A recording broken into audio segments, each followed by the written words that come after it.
začetku 90. let prejšnjega stoletja so na slovenskih cestah sicer še kraljevali Zastavina, Jugo in Stoenka, Paranojeva Katrca, a jim je družbo že delalo nekaj, za takratne čase seveda, sodobnih avtomobilov, tudi Fiatovih. Ob zimzeleni Pandi je v takratnih časih bil zelo in tudi mali Uno, a vsi smo pogledovali k večjemu modelu Fiatu Tipo.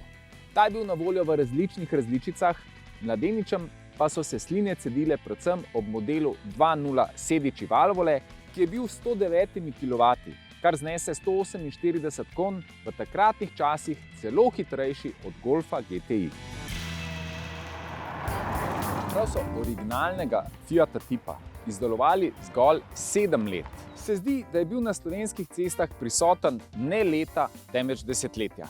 Natanko 20 let potem, ko so ga prenehali izdelovati, pa so ga Italijani leta 2015 ponovno obudili, a proizvodnjo preselili v Turčijo. Slednje je v začetku marsikoga zmotilo. Danes, ko je združevanje avtomobilskih znamk nekaj običajnega, posledično pa se uporabljajo avtomobilske tovarne na različnih koncih sveta, pa se na to niti ne oziramo več. Res je sicer, da osnovna limuzinska različica novodobnega tipa v Evropi ni uspela, sta pa zato 5-vratna in karavanska različica. Z lanskim letom pa se jima je pridružila še različica Cross. Pri Fiatu mu sicer pravijo križanec, a v resnici je le malce predelani običajni Tipo. A ker so lani pri Fiatu Tipu namenili tudi osveženo obliko, je celotni paket povsem spodoben. Notranjost nekako sledi zunanjosti. Ni presežkov, pa tudi večjih zamer ne. A če upoštevamo, da je Tipo na voljo za precej ugodno ceno, bi notranjost lahko označili celo za povsem spodobno. Novi sedeži bi sicer lahko nudili več bočne opore, a po drugi strani Tipu Cross hitra vožnja niti ne ugaja najbolj. Novi merilniki so preprosti, a ponujajo vse informacije, ki jih voznik potrebuje. Pohvaliti pa velja nov radio oziroma enoto Uconnect 5 z 10,25-palčnim zaslonom, občutljivim na dotik. Deluje odlično, rokovanje z njim pa je logično in enostavno. Ponuja pa tudi Apple CarPlay in Android Auto. Za pogon v testnem Tipu Cross je skrbel 1,6-litrski turbodizel, ki se povsem ujema s filozofijo avtomobila.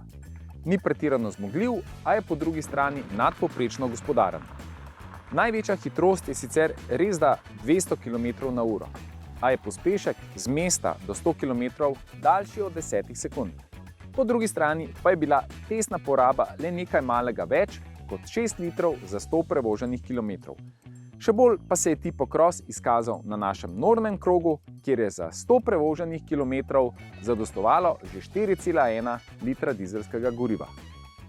Ob tem velja pohvaliti še uglajeno delovanje motorja in pa odlično zvočno zaščito potniške kabine. Udobnost vožnje pa zagotavlja prenovljeno vzmetenje, ki ne razočara niti na slabši podlagi ali makadam. Zdajšnji Tipo je od prvotnega povsem drugačen. Ne le ta v različici Cross, tudi sicer je poslanstvo tega avtomobila povsem drugačno. Če je prvotni navduševal z obliko in zmogljivostmi, je zdajšnji predvsem racionalen in gospodaren. Na koncu pa ne gre prezreti niti cenovne dostopnosti, ki je morda njegov največji adut.